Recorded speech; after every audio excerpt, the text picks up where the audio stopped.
Assalamualaikum warahmatullahi wabarakatuh. Saudaraku yang berbahagia, saudaraku yang dirahmati oleh Allah, selamat berjumpa kembali dengan saya.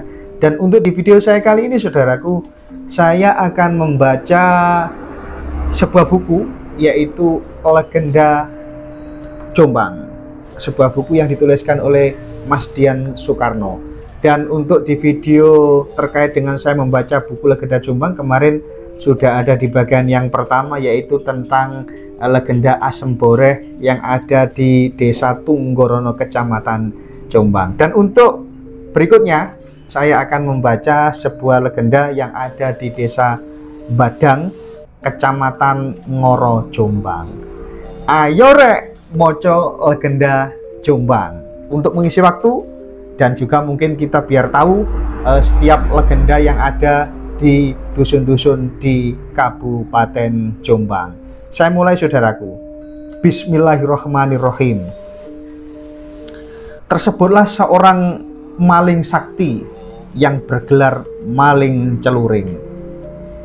Ia seolah memiliki nyawa rangkap, karena ketika menjalankan aksinya tidak seorang pun juga yang dapat menangkap si maling ini.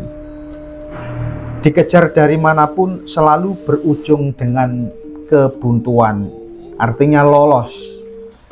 Badan wadaknya selalu hilang begitu saja. Jadi maling celuring ini bisa menghilang, saudaraku, seperti lenyap di telan bumi.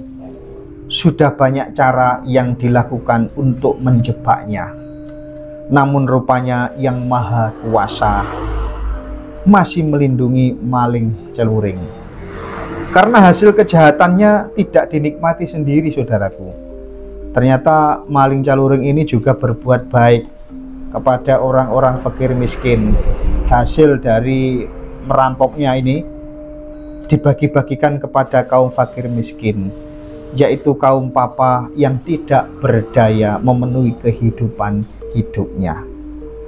Kesaktian maling celuring sangat terkenal, terutama bagi dua kutub masyarakat yang berbeda kelas. Bagi golongan lemah, yaitu para fakir miskin, maling celuring dianggap sebagai pahlawan.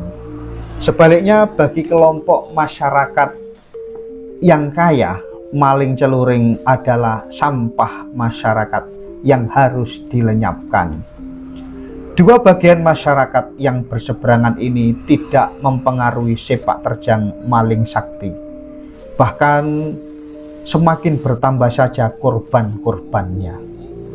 Namun yang tidak dapat dinalar justru tindakan maling celuring yang selalu meninggalkan pesan lewat suara tanpa kelihatan rupanya, agar si kaya tidak terlalu pelit atau medit, istilah wong Jombang, untuk mendermakan sebagian hartanya kepada kaum lemah.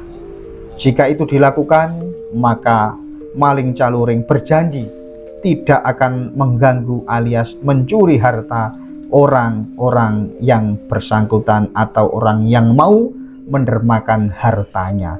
Jadi maling celuring ini menggarong atau merampok kepada orang-orang yang medit, yang tidak mau berderma kepada kaum fakir miskin. Ini, saudaraku. Kemudian begundal maling celuring seperti magnet yang menarik simpati dan empati bagi kaum lemah. Hal itu tidak lain karena setiap ada peristiwa pencurian besar-besaran di rumah saudagar atau orang kaya yang terkenal gigir, maka keesokan harinya di depan pintu rumah kaum miskin sudah berjajar bungkusan-bungkusan. Harta yang terkesan memang diperuntukkan bagi pemilik rumah yang tidak berdaya karena kemiskinannya. Jadi ketika malamnya ada huru-hara pencurian perampokan, maka dipastikan paginya di depan pintu-pintu para fakir miskin ini sudah ada bungkusan-bungkusan makanan atau yang lain sebagainya untuk dimanfaatkan oleh fakir miskin. Kehadiran maling celuring menjadi suatu hal yang dibenci, namun di sisi lain juga dibutuhkan. Ia ada untuk menjadi penyeimbang kesenjangan ekonomi dan sosial meskipun dengan cara-cara yang menyimpang. Sepandai-pandainya tupai melompat, saudaraku, akhirnya akan jatuh juga. Demikian halnya dengan maling caluring. Ia yang selama ini terkenal licin seperti belut, jejaknya mulai terendus warga. Konon di sebuah desa yang sering disatroni maling sakti ini tertimpa pecahan batu meteor alias batu bintang. Jadi di desa yang sering disatroni maling caluring ini ternyata ada batu meteor jatuh. Anehnya batu itu terus memancarkan cahaya yang sangat terang. Orang setempat menyebutnya padang jinglang. Karena cahaya batu itulah aksi-aksi maling caluring dengan mudah dapat diketahui.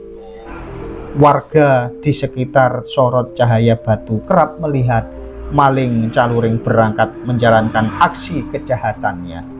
Berkat cahaya padang atau terang itulah desa itu dinamakan Badang, asal kata dari kata padang. Saudaraku, cerita ini didapatkan dari hasil wawancara Mas Dian Soekarno dengan Bapak Agung, warga Dusun Maron, Desa Sidowarek, Kecamatan Ngoro.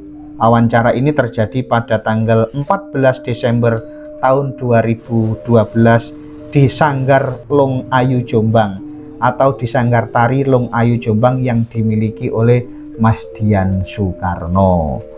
Saudaraku yang berbahagia, dulur Kota Jombang, itulah tadi membaca saya terkait legenda Jombang. Mudah-mudahan bermanfaat untuk kita semua, khususnya ini saudara-saudara saya yang ada di Desa Badang.